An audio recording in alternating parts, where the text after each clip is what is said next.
Welcome to Haunted History, a podcast where we will be discussing the strange, unusual, and unexplained supernatural occurrences around the world. We're your ghost hosts. I'm Emily. I'm Shauna. And I'm Alex. So today we'll be discussing the lost colony of Roanoke. What do you guys know about it, like, before we did all this research for us? I had not really heard of it at all. I think there might have been a supernatural episode that I watched that kind of briefly talked about it, but other than that, it was never discussed in any of my history classes or anything like that.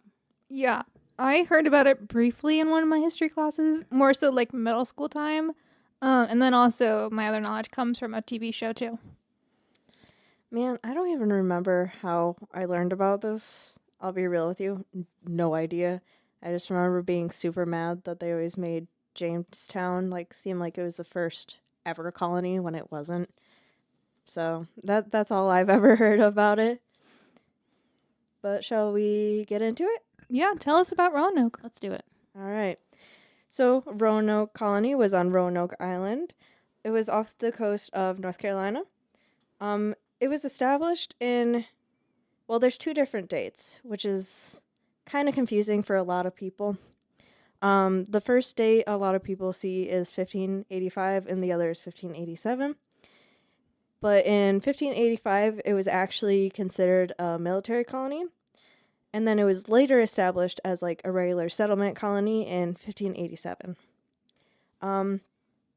However, the 1585 colony was largely failed when Governor Ralph Lane was undersupplied and didn't have good relations with the local American tribes, which, no surprise there. Yeah, I think that's how most of them felt. Yeah, pretty similar to most of history. Yeah, I think it's just kind of like a reoccurring thing, unfortunately, where it's always there's some kind of rivalry. It's Some kind of hatred, oppression. Yep. Yeah, pretty much. But anyways, so Governor Ralph Lane wasn't a good dude. We just kind of discussed, his thing with the local Native American tribes. He then fled with Sir Francis Drake in 1586, so only about a year after he had established the military colony. He fled with Sir Francis Drake in 1586 while awaiting for supplies. Sir Richard Grenville arrived only 2 weeks after Lane had already left. He arrived with supplies, and then he was like, well, nobody's here. So he left a group of about 15 people and the supplies. He did this to kind of protect Sir Walter Raleigh's claim to the land. That would be kind of crazy to be one of those people that was just left there. I wonder if they had a choice in that, or if they were just happened to be on the boat and... Yeah, was this a pre-planned thing, do you think? Or were we just okay, let's all draw lots. Who's unlucky today? Who has the short straw? No, I mean, it was Europe. They totally didn't, give them an option. They were just kind of off you go. Yep. Good luck. Good luck in the wilderness. I think I read that, they all died. They all Wait, all really? died. Yeah, I don't remember, the exact reasons, but some of it was, local Native American tribes were these people do not belong here. And there's so So few of them. It's not like you can fight them off. Yeah, I mean, there was one man who died while hunting for oysters. Interesting. I wonder what kind of supplies they were left with. If they had food and clothing, or if it was just very just basic things like essentials, like weapons and stuff. Right. I don't know, maybe there was a Red Bull or two in there. Mm-hmm. Some Skittles. A couple of PS5s Yes. for entertainment. Yeah. Yeah, for sure. But no, I feel like if you're hunting for oysters and then you die, you probably didn't get the best food in the supply drop box. Yeah, probably Yeah, not. that's a later thinking thing. You get to oysters far down the list. Yeah, what? If you're looking into okay, what can I eat? Oh, You yeah. got Last option. rabbits, maybe some kind of squirrel, raccoons, foxes, And then the minute you start looking into the ocean, At oysters. you know, that's true. I think you're out of luck. yeah, that's pretty desperate. I mean, they're European. That's gonna be my excuse for everything that they do wrong. It's just they're They're European. European. I don't think you can ethically use that for everything they do wrong. Well, for the oyster thing, I sure can. Okay, for the oysters, Who else I'll is gonna accept eat it. oysters? I don't know. New Englanders? But they're not there yet. So. But those are They- European. Those are the Europeans. They're just later descendants of the said Europeans. This is a PSA. This is not against anyone who likes oysters. Making that clear. But actually, Oh no, I'm it against is. them. Yeah. Well, If you eat oysters or snails, you are wrong. I just stay away from seafood. Yes. That's what I do. Yeah, No exactly. food from the ocean. I don't want my food to be salty. Mm-hmm. You know what though? Fishy. I saw you eat shrimp the other day. First time in like 10 years. And it honestly was not that bad. It was also breaded. And I think that was the best part was the bread. Was it from like a restaurant? I didn't hunt my own shrimp. Well, I was And then thinking we like, Also hunted down her own shrimp. I was thinking like frozen, you Yeah. know? Okay. No, restaurant is the only way to go there. Mhm. But anyways, so Sir Walter Raleigh was the one to approach the idea of a colonized settlement in the Americas with the goal of making it a permanent village. So since Lane was a big flop, he decided to send John White on the next expedition to set up a new settlement. So Mayor John White brought over, it's estimated that like 112 to 121 people came with him, and that included his wife and his child. So his grandchild was actually the first English child to be born in the Americas. Her name was Virginia. So Fitting. yeah, That's fitting. that's where the state name came from actually. Oh, see, that makes sense. Yeah. Not a history girl over here. No, but yeah, I mean, it's pretty interesting because besides her name, there's like no other record of her whatsoever. Interesting. Suspicious. Yeah, it is a little bit, yeah. What'd they do to that child? Well, you're about to find out. Great. So, John White eventually had to leave for England to get resources and some more labor in 1587. So the ship was delayed by the Anglo-Spanish War and actually did not arrive back until 3 years later in 1590. When he returned, he found his wife, his child, his grandchild Virginia, and then the rest of the 112 or 121 colonists just gone, completely missing. I mean, it's kind of crazy that many people could just disappear. Just be gone completely. That's wild. I will say I think it's interesting that his name is John White because that's a very basic name. Mm-hmm. And I think that's goofy. Kind of sounds like a fake name. That's exactly what I'm saying. You see, you know where I'm going. Mm-hmm. I'm thinking that this guy didn't like his wife or his kid. He made this whole thing up about everyone disappearing. And that's his fake name. And he's trying to do a cover up. I could see that. You know what's wild about his name too? It seems like super Americanized, Yeah. especially when like America wasn't a thing. Like it sounds like you know when people come over to America And change and their name is like Johansson, Mm-hmm. they're like, oh, we gotta change that to Johnson. That's what kind of vibes it's giving. Yeah. Yeah. No, it's definitely not real. For sure. Any other theories on his name and the connection of why everyone was gone? I mean, I can't wrap my head around just like getting back. And also 3 years was a long time. So like a lot could happen. I could see that. But just arriving back to where you left your family and it's just deserted. Could you imagine if this whole time he just went to the wrong spot? And they were actually all there this entire time. They're just Just, like, waiting for him. One town over, just Yeah. just gave up looking too soon. They were just over the hilltop on the other side of the hill. He was like, well, not in my line of eyesight. Oh, well. Once again, this is his fault. He abandoned his family because he just didn't want to keep looking. Yeah, pretty much. Classic men with J names. You This know. is where it started. All the way back to here. The trust issues, they go way They back. go way back. Back to John White. All the way back to the 16th century. We're on to you, men. We're on to you. All right. So, going into a little bit of what it was like when he returned. So yeah, all the colonists, his wife, his child, his grandchild, all gone. No longer there. At least not within his eyesight, we have hypothesized. So the settlement, he said, was still fortified. It was just abandoned.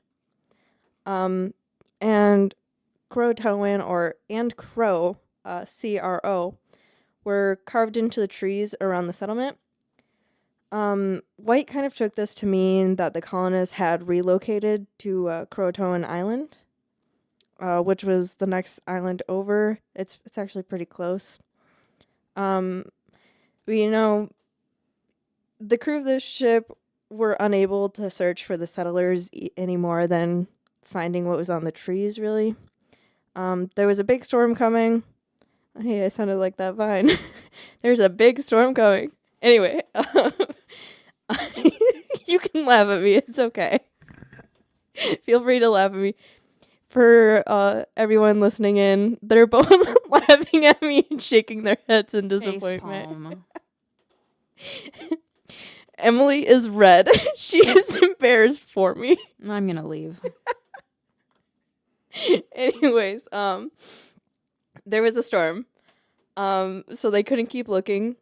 Well, they probably could have kept looking if it was just a storm, settle down.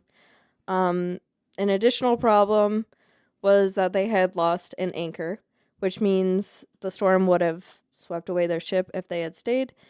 So they were forced to go back to England and, stay put there and just hope everyone was kind of okay.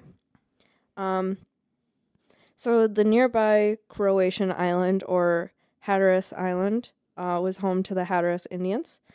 A popular theory about where the colonists had gone was that the colonists joined the Native American group due to a lack of supplies, which John White had gone to get. And they also had a lack of knowledge about the territory. And so they just kind of integrated into that tribe. Another theory is that all the colonists were just massacred, completely killed. So what is your guys' kind of takes on these theories, or do you have your own kind of ideas? I mean, I just would find it unnerving when they were looking through the settlement and they all of a sudden are like, oh my god, there's a storm, go back to the ship. And then you just have the anchor fly over your head and you're like, oh, guess there goes that. We kind of needed that. I think it would be interesting to know what exactly was still left there. I know it was abandoned, but I wonder if there were still clothes there, if there were any animals, or if the whole area was just basically desecrated. I think it would be interesting to see because I feel like that could kind of help them figure out exactly what happened. But maybe, we'll just never know, I guess. But I think maybe they were killed because surely they would have done a little bit more to try and let the people who might come back, let them know that they moved. I don't know. Yeah, and you'd think there'd be some form of settlement buildings, but there's no mention of any of that. Well, it is said that later settlers who came and interacted with the Croatian island natives did find some evidence, well, not evidence, but they saw people of the tribe that had European features. Interesting. But they didn't have any evidence for it. And with the massacred one, that one I'm actually not really sure about. You would like obviously forensics was not a thing back then. No at all. fingerprinting. no, Probably no didn't know about fingerprint. DNA. No. But They didn't even know to draw like a chalk line around the body. Well, that's what I'm saying though. Like you would think they would have recorded like there was bloodstains everywhere, and there was bones. We don't know if it was human or not, but there was bones. Like you know. Well, you have to remember if it's 3 years, the blood could be gone. Okay, hold on. This is gonna be a little bit off topic, but it relates, I swear. So in Holyrood in Scotland, Okay. it's where all the royals go in Scotland. Yes. There is actually a stain, a blood stain, on one of the floors from like the 13th century. Is it inside? Yeah, The it's building? inside. Okay, but like this is an outside settlement. But surely they had With to the have had like. elements. But surely they had to have had like some inside. I mean, Well, see, that's the thing. it where was like a they're- fort.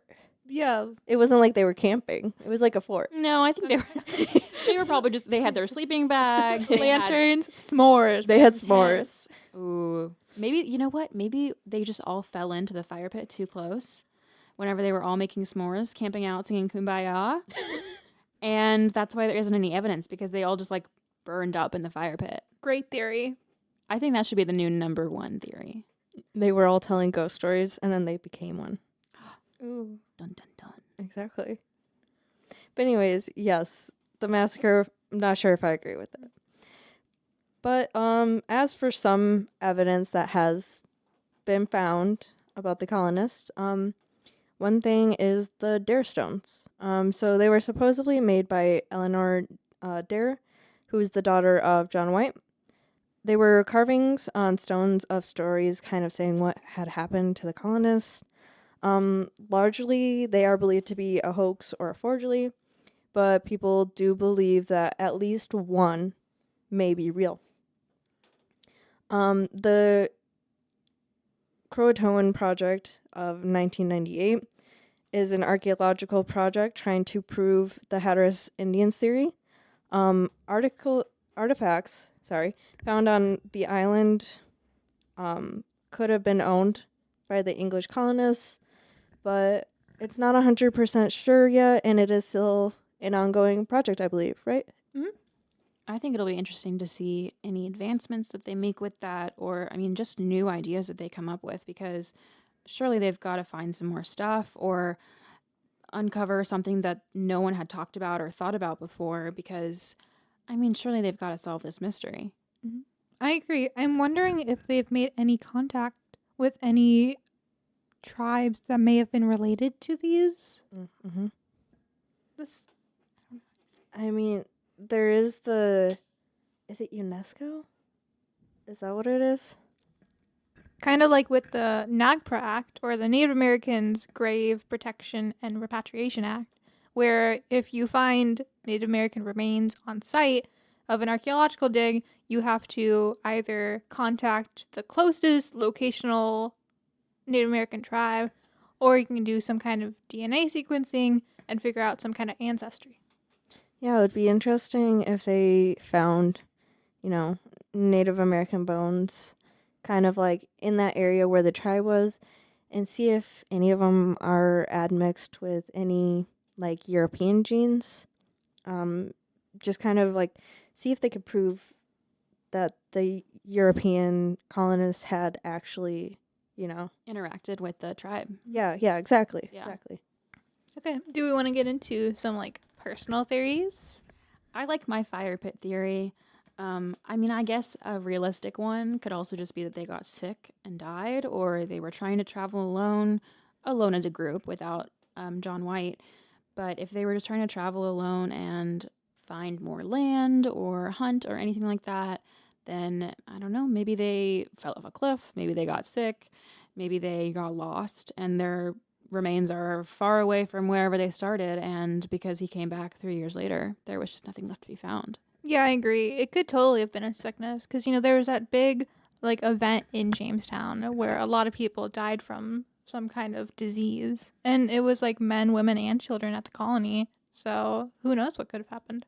Yeah, I mean, smallpox, scarlet fever, all of that was like, even the bubonic plague was still around. It was still sticking around back then. So, I mean, it definitely could have taken them out, just completely wiped them out. I think it is possible that maybe these colonists thought they were going to the new island, and that's why they wrote the message. And instead, they went a completely different way and, set up somewhere else and, maybe got massacred at this different place, or just, like Emily said, just kind of died off from sickness or from something else, Yeah, they might be went to that island that Amelia Earhart was on. Mhm. Just got eaten by crabs. Yes. Maybe that happened. Yes. Over in the Bermuda Triangle. Mhm. Exactly. Do you think the Bermuda Triangle was like, What? just as bad as it is today? Like, ships were like all confused, like compasses not working right. Well, And I mean, I know I was watching this video where it was talking about there's this like one section of the Atlantic Ocean where it's really smooth and there's like barely any wind. So when ships would cross into that area, their sails would fall flat because there was no wind to push them. And it was kind of almost like this limbo area, and they start freaking out. That's really interesting. I hadn't heard of that before. so, new theory. Maybe the colonists got on a boat, right? Okay. Okay. And then they went to that specific flat area and they just got stuck and nobody came across them. Yeah, And because And then it was Exactly. America, Amelia Earhart. I mean, because what are you supposed to do? Just start freaking get out the rows and paddle? Like, I don't even think they had row no. boats really anymore. Mm-mm. That's when they grab the kids and they just make them like swim with the boat. Yeah. Tug it along. Yeah. It just kind of Just tie them to the front. just tie them to the front, yeah. Honestly, I feel like there is a lot that could have happened. I'm just thinking, like, you leave, and if you're expecting people back, how do you let them know, hey, we're here? I feel like the carving on trees is interesting, but I don't really know how else you can make it clear. I just had the thought. I was like, oh my god, why didn't they send letters? And then I realized you had to send letters by ship. It wasn't like a text or like a mail system. Mhm. So really, it would have taken 3 years for that letter still. But even then, they, like, the people on the island, realistically, still could have sent a letter. Like, if you Maybe think about it. they did, and maybe the letter got lost. Mm-hmm. Although They put it in a bottle and threw it into the ocean. That's true. I'm wondering. I mean, like a lot of like the native tribes use like hides and stuff like that. I wonder if they could have like just as another option, taken a hide and like carved into it with some like coordinates or anything like that, or gotten some like blood and written with the blood or any kind of like ink like substance. Like obviously they wouldn't have like a Sharpie and a Post-it note, but something other than carving into a tree with something that doesn't necessarily make sense. I think maybe they should have thought about it a bit more. Yeah, like one word. You're going to have to elaborate on that because I would never find you if you just went mall. Or at least draw a picture, like show a picture of you getting into a boat and waving goodbye, and maybe they'll understand what you mean. I mean, they could have carved more in there and it had just grown over. Because, that happens where if you carve into a tree and it's not deep enough, and they probably didn't have like the sharpest knives or whatever to carve in, it could have easily grown over and they just completely missed it. It's also kind of funny to think about. Maybe the carving meant nothing. Maybe it was just some letters that someone was carving in. Someone was putting their initials on this tree with their It was their a school friend. lesson. Yeah, exactly. Like that's kind of hilarious that one of like the main facts of what they think happened honestly could have been something completely random. Maybe that has been there since they settled. Like It was like the native tribe being like, this is our property. This is no one else. This is ours. It was like a marker. And John was like, that note is for me. It's from my wife. Yeah, I feel like also going back to that whole massacre theory, it could also have been left by the Hatawas tribe as almost like a warning to any other settlers to be like, hey, we took care of them and we can easily take care of you too. I like that. Spooky. Yeah, I guess I'm just kind of divided on the massacre theory. Because, like I said before, like, I mean, forensics, again, did not expect then. But you still think he would have, like, John White would have found, like, blood or something, or, like, anything, and being like, yeah, recorded it and been like, yeah, it was a massacre. We failed. And, like, so that's why I kind of think that theory doesn't fit. But I think it does kind of fit because there was so much hostility. But it's like, if the colony had even showed like the slightest bit of respect, the native tribe probably would have took them in too. Yeah. And there's always that whole second location thinking when Yeah. you think of crime, where it's like you get taken to a second location and that's it. So they could have just taken them from the colony, even though it's fortified. It is fortified.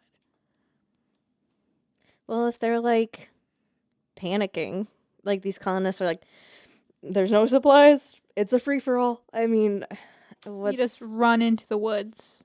And the other option that we haven't talked about is cannibalism. Ooh, I didn't think about that. What if they ran out of resources, no one was thinking enough about going to find more, or maybe some people did, and the people that were left had nothing left to do other than chomp on some bones? Went the way of the Donner Party. The Donner Exactly. Party, yeah. It was like the first Donner Party. I didn't even think about that. That's really interesting. That's good thinking, Emily. Thank you. I'm not a history major, but I have friends that are. Surprisingly, that's us. You had the better thought than we did. That's Good job. embarrassing for I'm you so guys. proud. You're not just a pretty face after all. Thanks. Of course. No, but like thinking about that could have possibly happened. And what? It was only, well, no, it was 121 people tops. Yeah, max. Mm-hmm. Sounds like a buffet to me. Especially if, you don't have supplies. Sorry, that was out of pocket. You don't have supplies, so you're already going to have like a weaker like physicality to you, and you're probably getting like more so sick because your immune system isn't great. So really, the like women and children probably start dying off sooner than the men. Well, men are kind of dumb. Okay, that's fair. I mean, The oysters. the oysters. Think of We the don't need to get oysters. into the oysters again. Yeah, cannibalism. I totally forgot what I was gonna say. I was laughing too hard about oysters. It's a real possibility though, and I get people are like, well, it's really unrealistic that could happen. But if you look at Donner Party, it did happen. Or, I mean, there's more events where cannibalism was prevalent. I mean, even in modern day, not to get into true crime or anything like that, but like, Jeffrey Dahmer, he was a cannibal. I mean, how many people a day do you think are that you pass by are cannibals? I like to not think about that actually. No, yeah, that's fair. But, I mean, the cannibalism, right? Sorry, I'm sticking on this, but I'm gonna lead it somewhere different, don't worry. So you know that, like, have you ever heard of, like, the Native American stories of, like, Wendigos? Yes. So true. I love where this is going. Yeah, so, like, by eating human flesh, another human turns into a Wendigo, which is this, like, tall, literally flesh and bone creature that hunts people. It's kind of like a flesh pedestrian, but not quite. It can like mimic, voices back to you, but it can't change its form. It's always going to be stuck as like this kind of like hideous creature. So it kind of leads into, there's a path. I see the path. There's a light at the end of the tunnel. What could have happened to the people if that was something that happened? Yeah, I mean, where do the stories of these Wendigos come from? And they have stories like this in lots of cultures. It's not just Native American tribes. I mean, I've heard stories about like what happens if you eat human flesh or if you kill someone, you're like your body changes, your mind and your soul are corrupt, and so like you take on another form. So it's interesting to think about what might have happened based on who is reading the facts and how they interpret it. Yeah, I feel like for the majority, socially and culturally, hurting another human being / consuming the flesh of another human being is just like the ultimate taboo. And the price that you pay for that is so great, and there's no coming back from it. Yeah, so realistically, do you think this is just a silly, kind of creepy, I guess, theory to throw out there? But do you think the cannibalism could have resulted in the quote unquote transformation of becoming these Wendigos, and they were actually still running around, you know? Even when John White came back. Yeah, Yeah. they were just not themselves. Mhm. I mean, realistically, cannibalism is going to drive you insane, whether it's turning you into a hideous folklore character or just psychologically.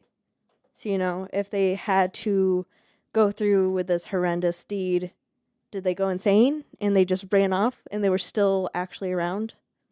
Yeah, well, I mean, being from Ohio, as you love to point out, Alex, I'm close to the Appalachian Mountains, you know, and it was always more so like ghost stories than real warnings. But there are people who believe in the whole if you hear your name in the woods at night and it like sounds like a loved one calling out for help, then you like get inside, close the doors, shut the blinds, lock everything up, and you don't go outside for the rest of the night.